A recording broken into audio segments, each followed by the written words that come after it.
Então vamos iniciar com uma oração, procurar relaxar, nos concentrar, nos esquecer dos problemas do dia a dia, das tarefas. Vamos procurar pensar em coisas boas, coisas alegres, elevar o pensamento à espiritualidade maior, a Jesus Cristo, a Deus. Pedir para que possamos assimilar um pouco desse conteúdo que a gente vai trazer aqui hoje, para que possamos receber essas boas influências, boas energias dos espíritos protetores, nossos anjos da guarda, dos mentores dessa casa, e para que todos possamos sair daqui hoje um pouco mais leve, talvez, mais consciente do nosso papel, da nossa responsabilidade, e com uma energia mais equilibrada, mais harmônica, mais amorosa. Que assim seja. Então, para quem não me conhece, meu nome é Ricardo Pena. A gente vai conversar um pouco sobre proteção espiritual e responsabilidade. Aí, quando eu fui estudar um pouco, pesquisar para fazer essa palestra, né, a primeira pergunta que me veio foi, mas proteção espiritual, para os espíritos poderem nos proteger, eles têm que ter alguma influência sobre a gente, né? Será que eles têm? Como é que funciona? Eles conseguem fazer qualquer coisa ou não? E a primeira pergunta que eu fui buscar lá no Livro dos Espíritos, a questão número 459. Influem os espíritos em nossos pensamentos, em nossos atos? E a resposta é bem contundente, né? Não deixa margem para dúvidas. Muito mais do que imaginais. Influem a tal ponto que, de ordinário, são eles que vos dirigem. Eles influenciam, mas assim, influenciam os nossos pensamentos, né? Tá a imagenzinha aqui, o indivíduo ali, um homem encarnado e um espírito desencarnado exercendo influência direta no chakra frontal dele, né? Na linha de pensamento. Então, eles não podem forçar a gente a fazer nada, mas os espíritos estão constantemente influenciando nossos pensamentos, né? Isso pode acontecer tanto para o bem, para bons pensamentos, para nos influenciar para coisas boas, quanto para o lado negativo, né? Para o lado mal, espíritos inferiores também conseguem nos influenciar. Questão 489, lá Kardec pergunta: há espíritos que se liguem particularmente a um indivíduo para protegê-lo? E a resposta dos espíritos: sim, ao irmão espiritual, que chamais bom espírito ou bom gênio, que é o que a gente chama popularmente nosso anjo da guarda, né? Então, ele existe e está ligado a cada um de nós. A imagenzinha aqui, do bebezinho, já com um espírito amigo ali, ajudando ele a passar pelas dificuldades desde o início da vida já. Mas vamos entender melhor como é que esse irmão espiritual, como é que esse bom gênio funciona, quais são as designações dele, né? Então, a próxima pergunta ali que chama a atenção é: qual é a missão do espírito protetor desse anjo bom, desse anjo da guarda nosso? A de um pai com relação aos filhos, a de guiar o seu protegido pela senda do bem, auxiliá-lo com seus conselhos, consolá-los nas suas aflições, levantar-lhe o ânimo nas provas da vida. Então, é a responsabilidade de um pai com relação aos filhos. Quem é pai, na verdade, a gente sabe que a gente não pode fazer as coisas pelos nossos filhos, né? Os filhos têm que aprender por conta própria. O que a gente faz é isso, é instruir, é orientar o que é certo, o que é errado, quais caminhos tomar, e os filhos têm que tomar suas próprias decisões, né? Têm que cuidar da própria vida deles. Então, o espírito protetor é como se fosse um pai nosso, um pai invisível que está sempre nos acompanhando, né?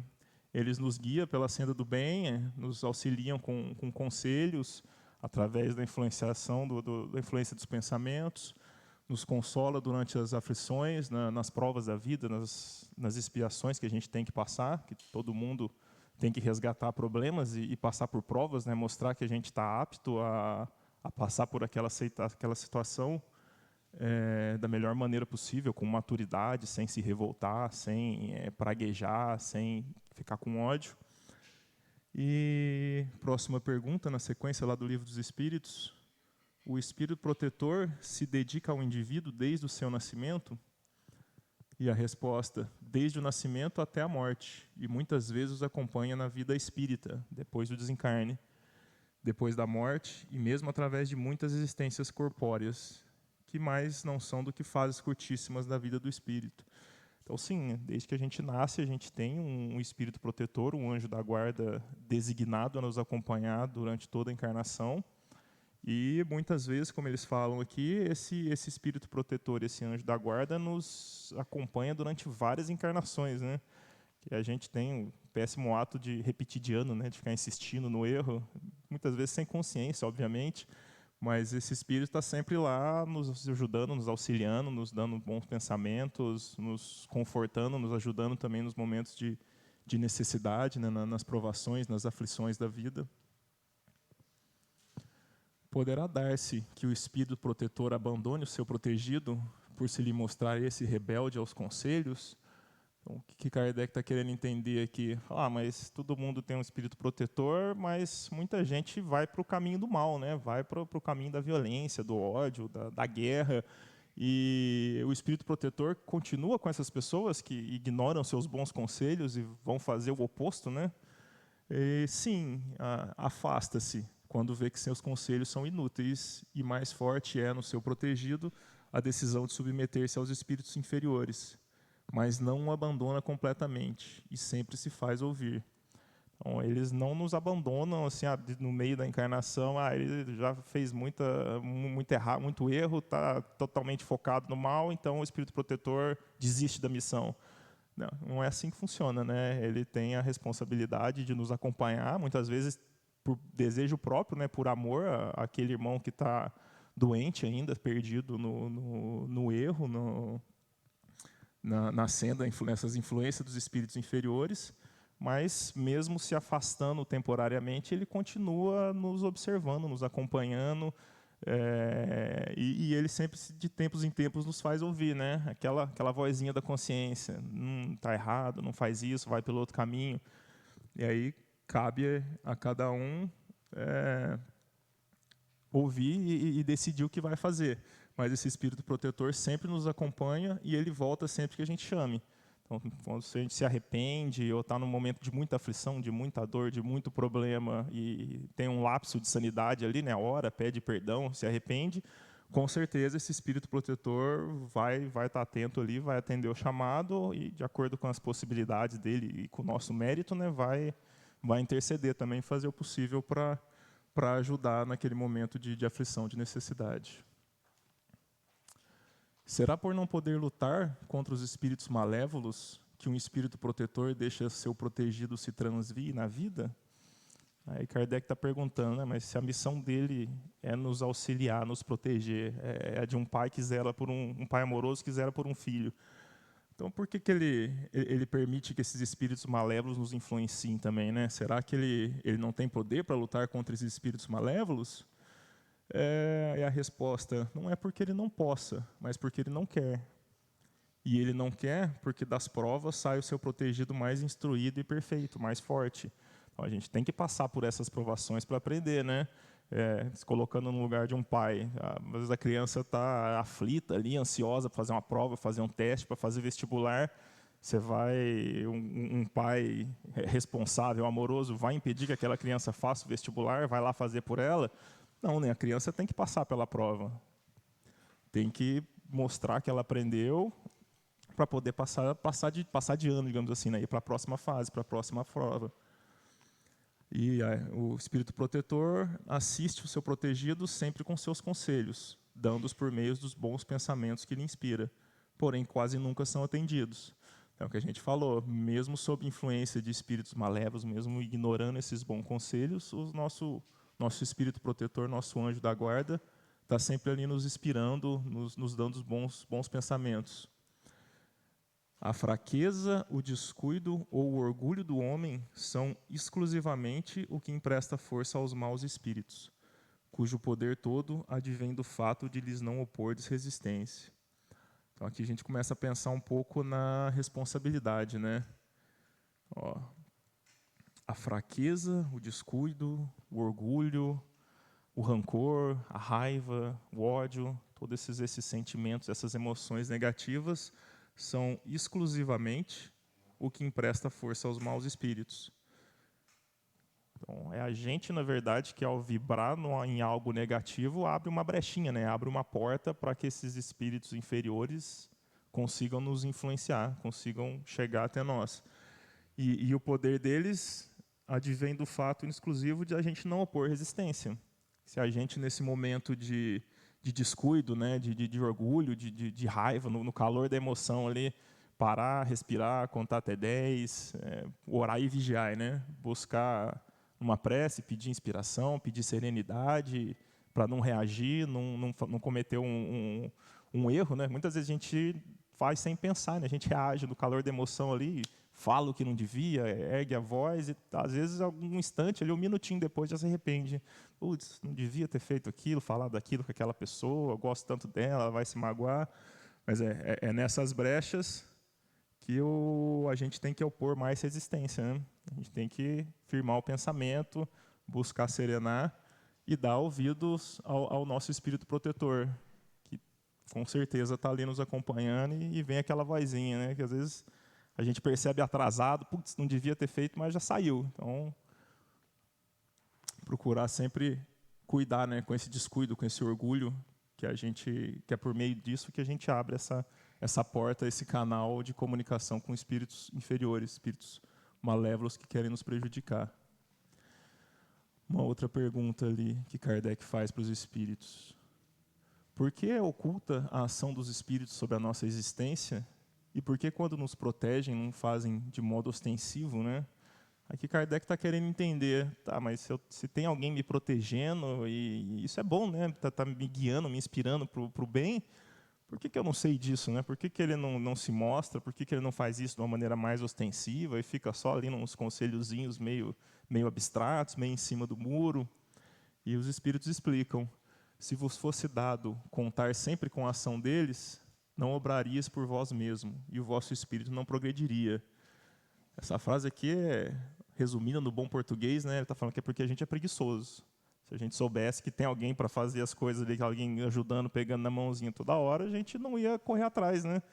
E, tudo bem, se fizer bagunça, se estiver errado, depois meu anjo da guarda vai lá e arruma tudo. A gente é acomodado, né?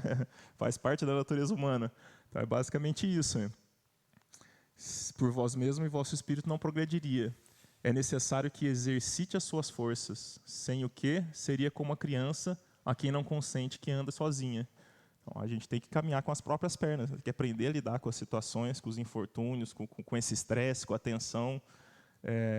Isso vem só com a maturidade, né? Só com a vivência dessas situações, dessas experiências, que a gente vai adquirir a maturidade, a serenidade, a sabedoria para lidar com isso de uma maneira melhor, sem se exaltar, sem se revoltar, sem explodir. A ação dos espíritos que vos querem bem é sempre regulada de maneira que não lhes tolhe o livre-arbítrio.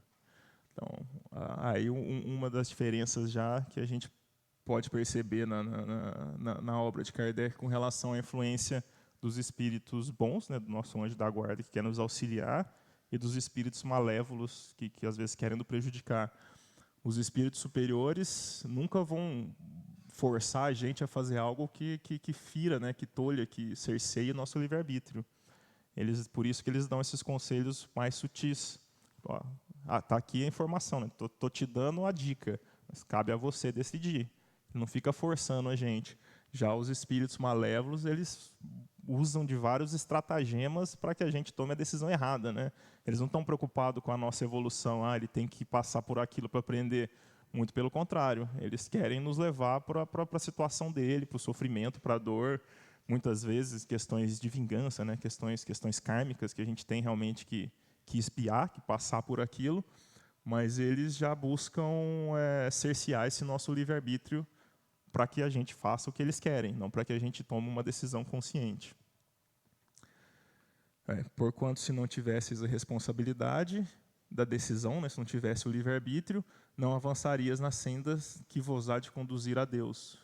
Se a gente não exercer o nosso livre-arbítrio e não aprender com esses erros, não existiria esse progresso que nos leva rumo à perfeição, aos espíritos divinos, né, celestes, puros. Não vendo quem o ampara, o homem se confia às suas próprias forças. Sobre ele, entretanto, vela o seu guia, e de tempos em tempos lhe brada, advertindo do perigo. Então, sem saber que tem alguém zelando por nós, a gente tem que fazer por merecer, né? Tem que confiar nas nossas próprias forças e buscar estudar, buscar aprender, buscar progredir, buscar evoluir de todas as maneiras, todos os aspectos possíveis. E não ficar ali na preguiça contando que, não, vai ter alguém que vai me ajudar, que se eu tiver um problema muito grande, eu sei que alguém vai pegar na minha mãozinha. Então, não é bem assim, né? A gente tem que ter consciência que a gente tem o livre-arbítrio e a responsabilidade de tomar nossas próprias decisões e de arcar com as consequências dessas decisões, né? Cabe unicamente a nós. Outra pergunta que Kardec faz: pertencem todos os espíritos protetores à classe dos espíritos elevados?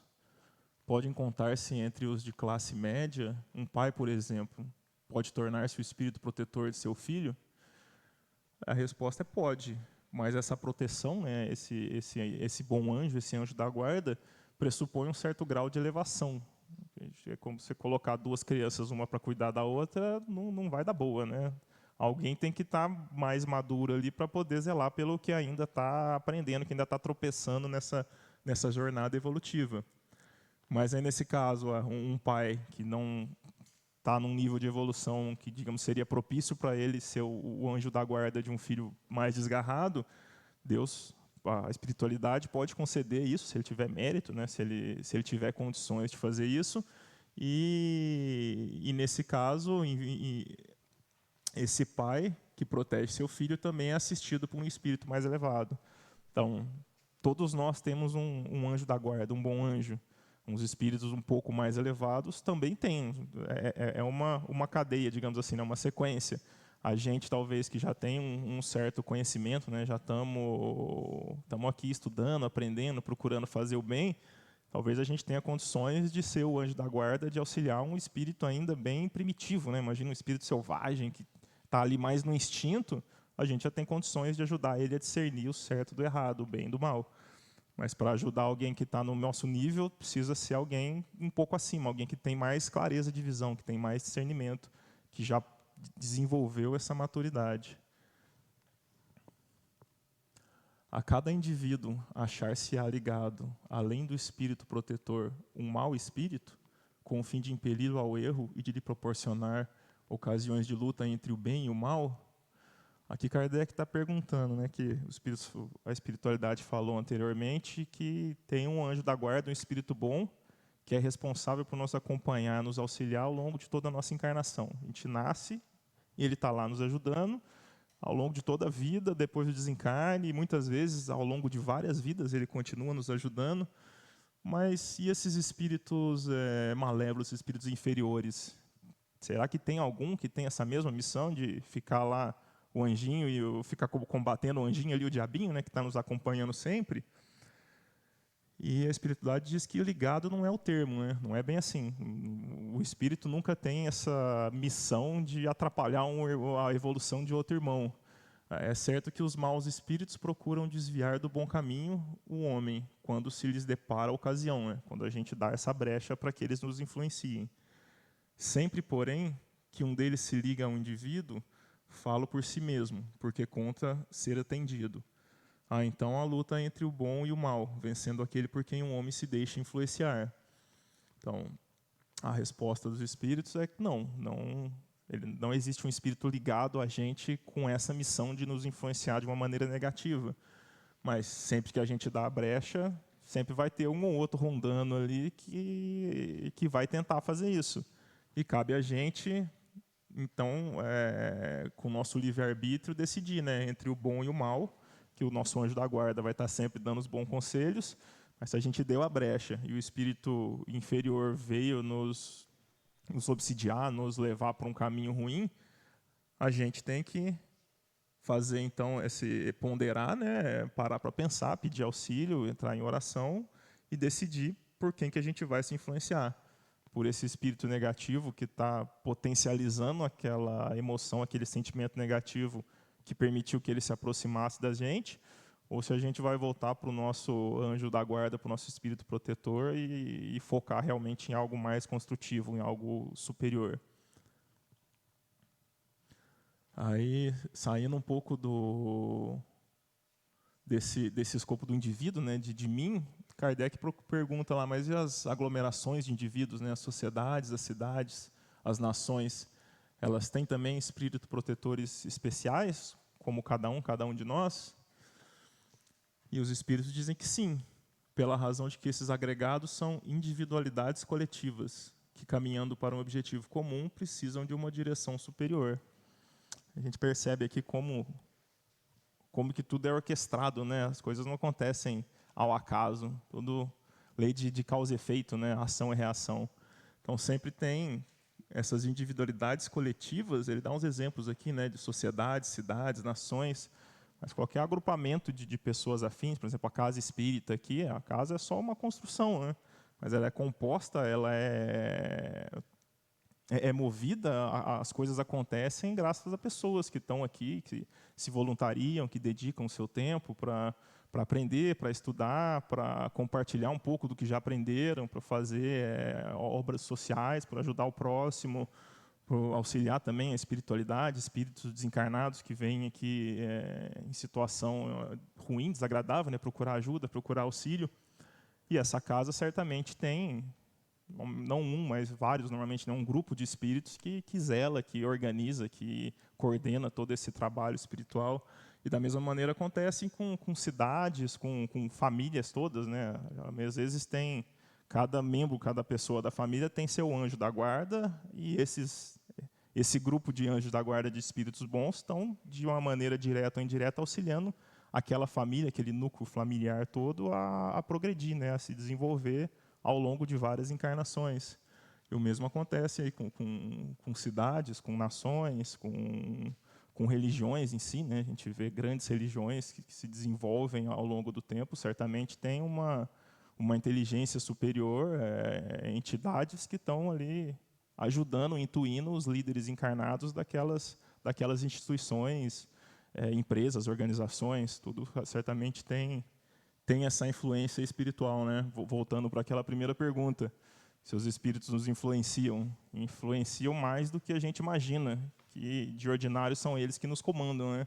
Realmente, sempre a gente tem essas influências em vários níveis diferentes. E é até difícil para a gente, muitas vezes, discernir o que é o nosso pensamento, né? O que é o nosso livre-arbítrio, o que é um espírito influenciando para o bem, outro espírito influenciando para o mal. A gente sempre tem por não ter uma mediunidade mais ostensiva, mais desenvolvida, não ter essa percepção de quem está do nosso lado, de quais são as energias que estão nos influenciando, a gente tem que contar com a nossa própria força, né? Então é muitas vezes difícil discernir isso, mas conforme pela ordem do universo, né, pela grandeza de Deus, sempre tem vários espíritos nos auxiliando nessa jornada em vários níveis diferentes.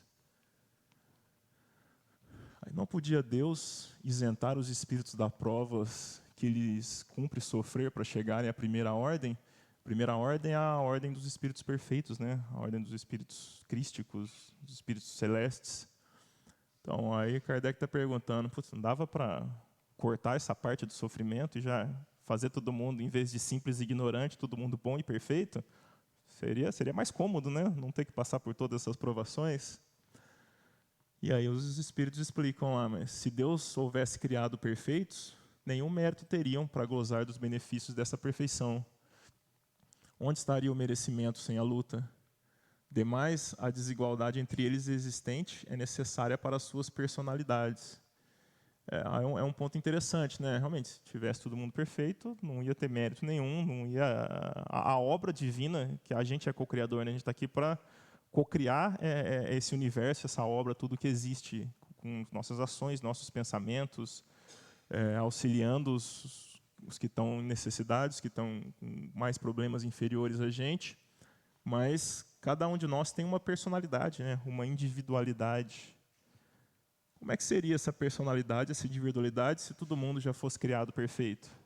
Não existiria, né? Não existiria indivíduo, não existiria trajetória evolutiva, vivências, experiências. Ia ser todo mundo igual, um monte de robozinho perfeito, sem mérito para nada. Não é... Não, aí seria um motivo para questionar se Deus existe ou não, né? Porque não faz sentido, não tem mérito, não existe evolução, não existe progresso, não existe meritocracia. E acresce ainda que as missões que desempenham nos diferentes graus da escala estão nos desígnios da providência para a harmonia do universo. Justamente esse processo de evolução, né? Tudo tem que estar em constante mudança. Esse aqui é o processo de existir. As coisas estão sempre mudando, sempre evoluindo. Se fosse tudo perfeito, não existiria o tempo, né? Não teria sentido as encarnações, tudo o que a gente considera, concebe como sendo uma vida, uma encarnação ou uma vida espiritual mais ampla de várias encarnações. Tudo isso não teria sentido de ser, de existir. Os espíritos que ao mal procuram induzir-nos e que põem assim em prova a nossa firmeza no bem, procedem desse modo cumprindo missão?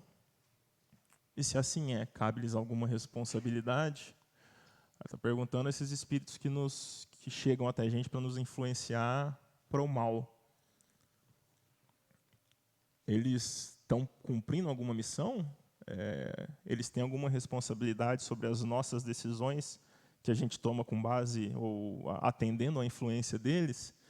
E nenhum espírito é dado a missão de praticar o mal, então, no sentido de uma missão superior, né, uma missão da espiritualidade.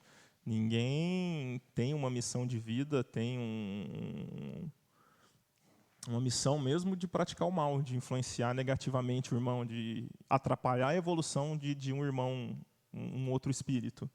Aquele que o faz, fala por conta própria, sujeitando-se, portanto, às consequências. Então, a responsabilidade desses espíritos que vêm nos influenciar de maneira negativa, eles têm responsabilidade sobre o ato deles, sobre o que eles estão fazendo com a gente, com outros espíritos, sobre o mal que eles praticam, mas não sobre as nossas decisões. Se alguém me influencia a matar um irmão, a roubar, a fazer alguma coisa ruim, ele tem a responsabilidade dele de participar, de fazer a influência, mas a responsabilidade do ato em si é toda minha, porque eu decidi dar ouvidos àquela influência e efetuei cabo, né? Fiz a ação em si. Então, a responsabilidade é toda minha. Pode Deus permitir-lhe que assim proceda para vos experimentar. Nunca, porém, lhe determina tal procedimento. Compete-vos, pois, repeli-lo. Então, Deus permite que isso aconteça para que a gente seja experimentado, né? Para que a gente tenha essa oportunidade de decidir, de fazer o bem ou o mal, e de colher os frutos dessa ação, dessa decisão. E cabe a gente repelir essa influência negativa, para mostrar que a gente já aprendeu essa lição, que a gente não vai cometer o mesmo erro de novo, que a gente está seguindo no caminho do bem. E conforme vai passando, a gente vai amadurecendo, a gente vai repelindo essas influências negativas, a gente tende a cada vez estar mais conectado com a espiritualidade superior, o que, por sua vez, diminui essas brechas, essas emoções negativas que permitem que os espíritos inferiores nos influenciam. Então, não, né? A nenhum espírito é dada essa missão de praticar o mal, e quanto mais maduro, quanto mais evoluído a gente fica, menos influência eles têm sobre a gente. Mas, se a gente abrir a brecha, abrir a porta, certamente algum espírito inferior vai se conectar, vai usar aquela brecha para tentar prejudicar a gente. São absolutos para todos os homens o bem e o mal? Como é que funciona esse negócio de bem e o mal, né? Quem decide o que é certo e o que é errado? Onde é que está escrito isso? É no Evangelho? Está na Bíblia? É o Alcorão? Torá? Não, né? Aonde que está escrita a lei de Deus? Dentro de cada um de nós, né? Na nossa própria consciência, no nosso coração. A gente sempre sabe quando algo está errado, quando a gente está fazendo algo errado. A gente sempre tem subterfúgios, né? Arruma desculpa. Mas todo mundo faz isso. Mas eu vou ganhar muito, ele vai só perder um pouquinho. Então, acho que é só uma vez. A gente vai acabando criando um subterfúgio para justificar isso. Mas a gente sempre sabe, sempre tem consciência do que é certo e o que é errado. A lei de Deus é a mesma para todos. Porém, o mal depende principalmente da vontade de que se tenha de o praticar. A vontade de cada um, né? A vontade o livre-arbítrio do espírito. O mal de Deus emana só o bem. O mal emana do livre-arbítrio, da vontade de quem ainda não compreende essas leis, esses desígnios divinos, e por N motivos está revoltado ali e quer que as outras pessoas também fiquem infelizes, estejam no mesmo estado que ele. Então, a verdade é que quem pratica o mal é um irmão doente, né, que ainda está ainda não compreende o propósito da existência, por que todo ele está sofrendo tudo aquilo lá. E o bem é sempre o bem, o mal é sempre o mal, qualquer que seja a posição do homem. Diferença só há quanto ao grau de responsabilidade. Como é que funciona isso, né? Que diferença é essa quanto ao grau de responsabilidade? Assim, a gente, conforme vai evoluindo, vai aprendendo, a gente vai tendo responsabilidade de usar aquele conhecimento de maneira adequada para o bem, né? Como a gente fala no popular, né? Conhecimento é poder, e com grande poder vem grandes responsabilidades.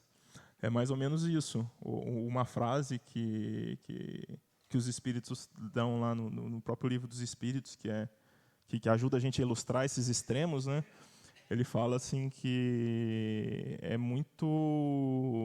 tem muito mais responsabilidade, é pior um espírito já evoluído, um espírito que tem esse conhecimento, essa maturidade, e comete uma pequena injustiça, sabendo que aquilo é errado, né, tendo consciência daquilo, ele tem muito mais responsabilidade do que um espírito selvagem, um espírito primitivo, que muitas vezes mata irmãos e pratica canibalismo, rituais macabros, coisas assim, mas que não tem a mínima discernimento que aquilo é ruim, que ele está fazendo aquilo por instinto, por hábito, porque a tribo fazia, porque todo mundo faz, mas não existe essa consciência de que ele está prejudicando, que ele está fazendo algo ruim. Então, essa é a diferença quanto ao grau de responsabilidade. A responsabilidade, a intensidade, o tamanho, esse grau de responsabilidade é diretamente proporcional ao nosso conhecimento, né? Ao nosso discernimento de que a gente está fazendo uma coisa boa ou ruim. Mas o bem e o mal são sempre o bem e o mal. E a gente lá no fundo, na nossa consciência, tem essa centelha de conhecimento, de consciência do que é o bem e o mal. Mas a responsabilidade vai realmente da maturidade, do discernimento que a gente tem sobre aquele ato, aquele momento. Então, né, como proceder? Pensando numa coisa mais prática, né, no nosso dia a dia. Como é que eu posso hoje já sair daqui e me desconectar dessas influências negativas, me conectar mais com o meu anjo da guarda, com a espiritualidade superior? Então, tenho algumas dicas, assim, digamos, né? A primeira ali, recomendo vocês a lerem a questão 919 do Livro dos Espíritos, que é a resposta completa que Santo Agostinho dá, que é o que ele fazia na encarnação, que foi conhecida como Santo Agostinho, né? Ele falou, conhece-te a ti mesmo. Essa é a melhor maneira. Mas conhece-te a ti mesmo ainda é muito vago, né? Como é que é uma máxima filosófica, reconhecida, bonito de falar, né? Conhece-te a ti mesmo. Mas aí, como é que eu aplico isso no dia a dia, né? E a receita de Santo Agostinho é relativamente simples, na verdade. É difícil da gente pôr em prática de uma maneira constante, né? A gente tem que ter disciplina, tem que ter foco, mas ele fala lá, antes de dormir, todo dia, tira ali, coisa rápida, 5, 10 minutinhos, para você rever o que você fez no seu dia, o que aconteceu, o que você fez de errado, você participou de alguma discussão, alguma briga, o que você poderia ter feito para evitar que aquilo acontecesse, ou se alguém se magoou, alguém ficou chateado, você poderia ter agido de uma maneira diferente para minimizar aquilo, para ter um resultado melhor, né? Realmente parar para pensar, fazer uma leitura do nosso dia, de tudo que a gente fez, que aconteceu, as pessoas que a gente encontrou, que a gente conviveu. Putz, eu fui simpático, não fui, estava com pressa, nem dei atenção para aquela pessoa, poderia ter dado uma atenção, né?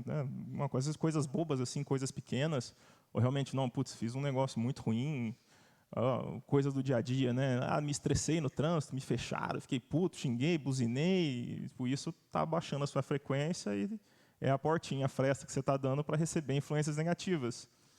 E, assim, isso não essa receita não é algo que vai mudar, fazer todo mundo virar santo do dia para a noite, em uma semana, em um mês, em um ano.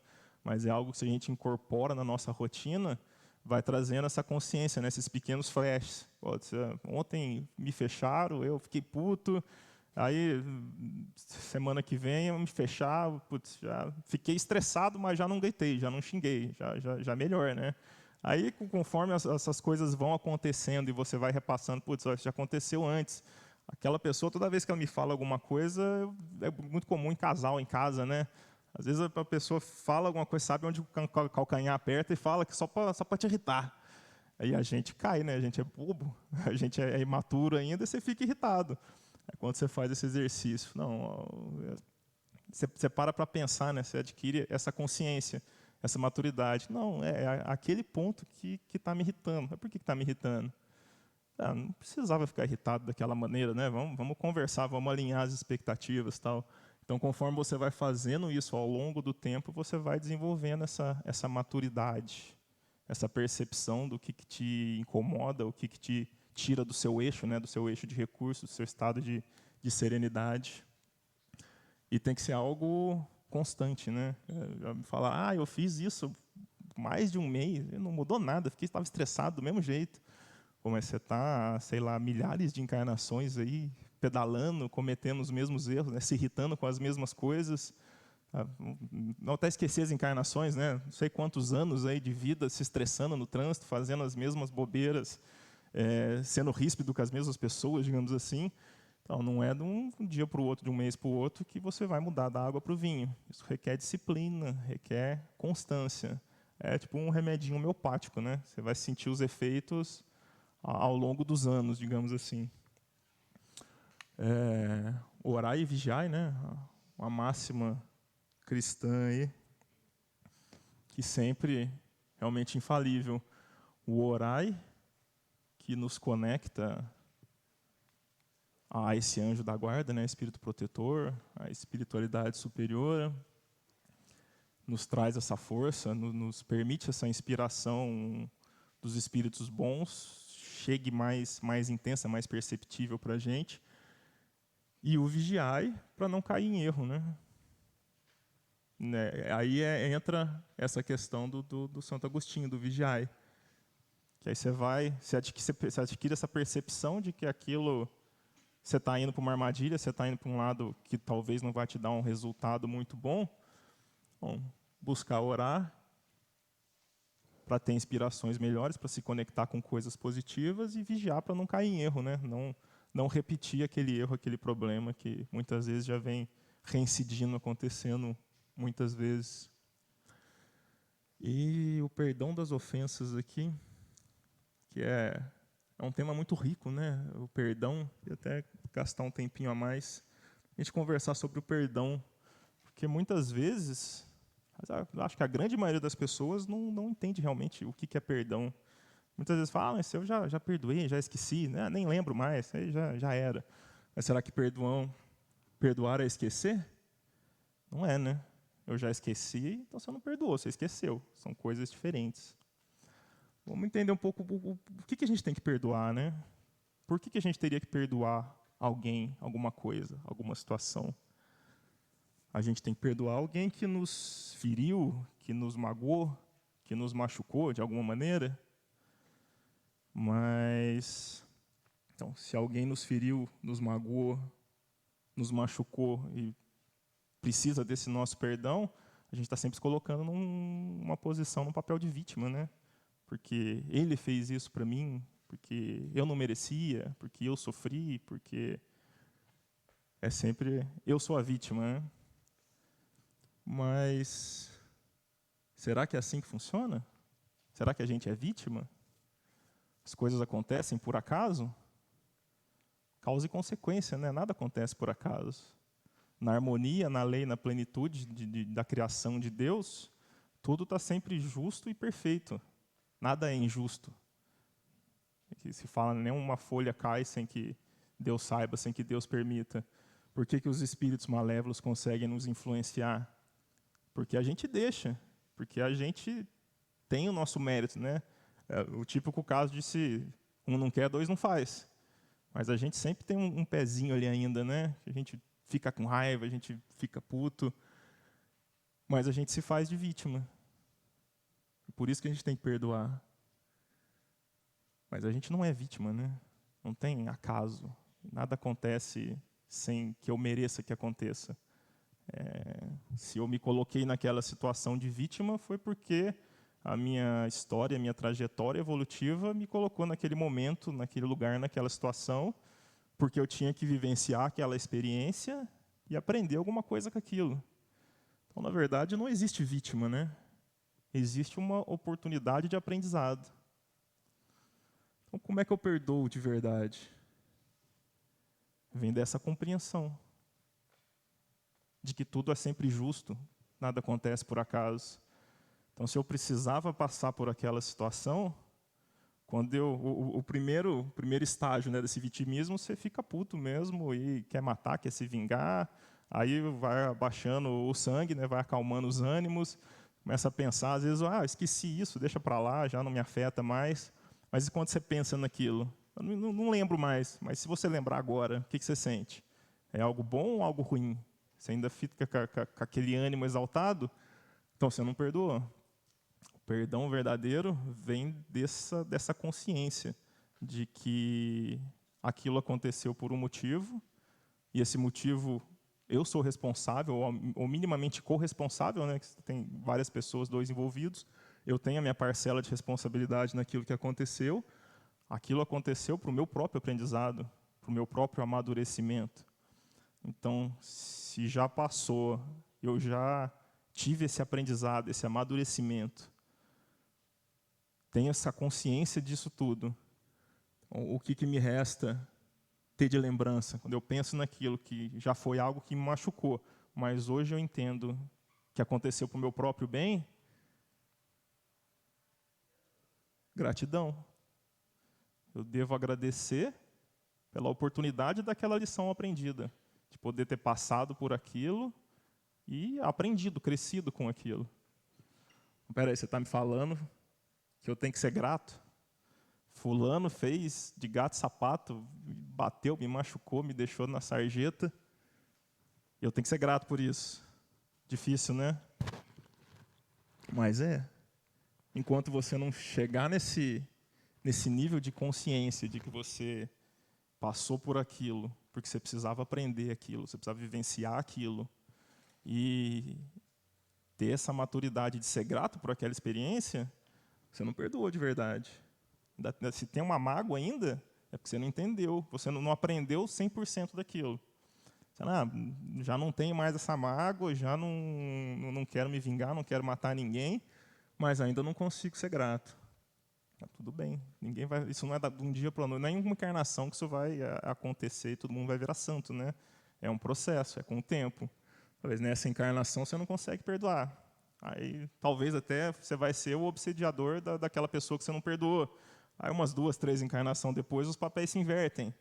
E em algum momento, de acordo com a lei universal, né, com a harmonia de Deus, esse perdão vai acontecer cedo ou tarde. E isso depende só de cada um de nós, né? Nossa responsabilidade nesse processo evolutivo. A gente vai querer insistir no erro, vingar a vingança, matar quem matou e fazer sofrer quem me fez sofrer.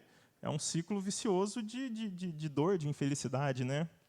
Ou a gente vai ouvir o nosso anjo da guarda, os espíritos protetores, e combater a violência, o ódio com o amor, com o perdão, com a gratidão.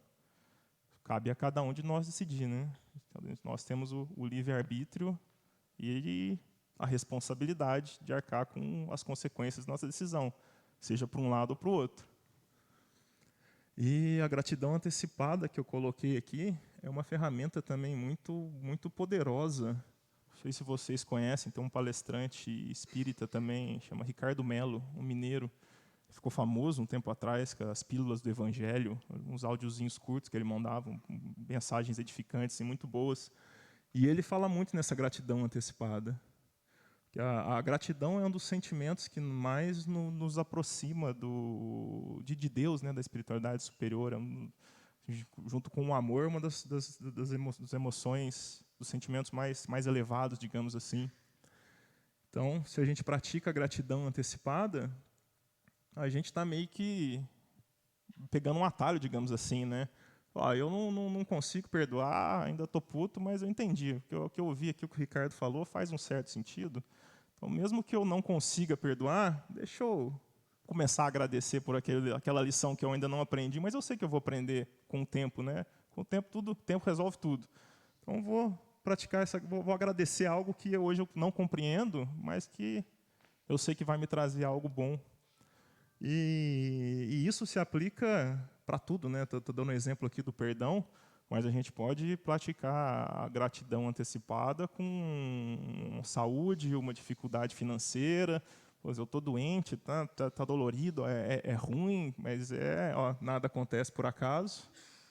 Eu estou com essa condição porque eu preciso passar por isso, preciso aprender a lidar com isso. Então, por mais que seja dolorido, que seja ruim, você pode agradecer. Agradecer pela essa oportunidade de aprendizado, agradecer pela saúde que vai vir na frente, agradecer pelo emprego que hoje você está no emprego ruim, queria um emprego bom, não consigo esse emprego bom, mas começa agradecendo pelo emprego que você ainda não tem, mas que você vai ter. Você começa a materializar isso que você está projetando no futuro e você está sendo grato, você começa a materializar isso para que isso aconteça no hoje. Você está encurtando o caminho para aquilo a qual você está agradecendo. Então, essa gratidão antecipada é uma ferramenta, algo realmente muito poderoso de se praticar, questões espirituais, questões emocionais. Não consigo lidar com aquele parente difícil. Olho para a cara dele e já começa a soltar fogo para as ventas, não tem maturidade para lidar com aquela situação. Então, tudo bem, hoje você não tem. É um sinal de maturidade você reconhecer que não é capaz de fazer tudo, né? Ninguém tem que fazer tudo, ninguém é um super-homem, consegue carregar o mundo nas costas. Mas agradeça pela oportunidade daquela convivência difícil, porque tanto você quanto ele estão ali por um motivo, precisam aprender alguma coisa com aquela convivência. E se você tem essa maturidade de agradecer por isso, mesmo não compreendendo, você está facilitando, né? Está encurtando esse processo de sofrimento e buscando esse objeto da gratidão, que é justamente o que a gente quer, que é essa maturidade, esse desenvolvimento espiritual, que é sempre nossa responsabilidade. O livre-arbítrio, né? Aqui, ó. Tem algumas dicas aí. Gratidão, a receita de Santo Agostinho. Cabe a nós despender um mínimo de esforço para para tentar aplicar isso no dia a dia, né? 5 minutinhos por dia aqui, vai matar ninguém. É o tempo que você está escovando os dentes ali, antes de dormir, está pensando, o que eu fiz, o que aconteceu, poderia ter feito melhor isso, melhor aquilo, não me manifestei nessa situação, mas talvez se eu falasse alguma coisa, teria amenizado um problema que nem era meu, mas um conflito ali que eu estava perto.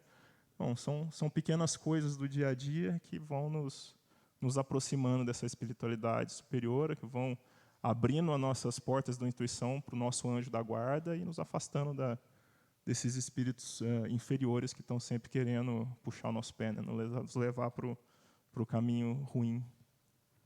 E é basicamente isso que eu tinha para falar, queria passar com vocês. Muito obrigado, uma boa noite, boa semana.